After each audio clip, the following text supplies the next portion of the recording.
To begin, confirm drain gasket is secured onto the drain elbow.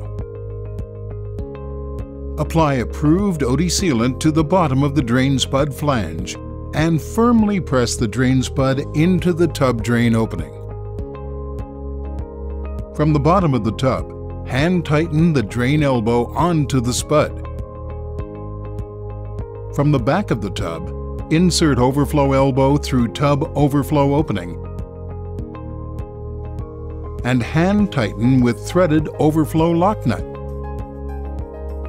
After you measure and cut overflow and drain pipe to desired length, dry fit pipes to elbows and sanitary tee before applying primer and cement. Then use code-approved OD primer and cement to weld all joints and allow for proper cure times.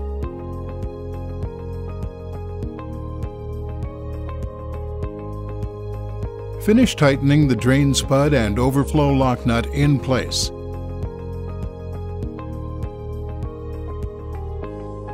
Install drain test plug into drain spud with 1/4 turn until it locks into place. Fill the tub above overflow and confirm all connections are watertight.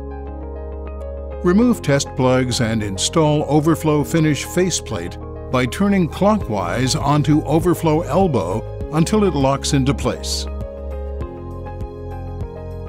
Install drain stopper onto drain elbow. Turn until secure. For designer finishes, place the veneer into the spud and turn 1/4 turn until it locks into place. The back of the overflow test plug can be used as a tool to secure the veneer. To learn more about OD True Blue, visit OD.com.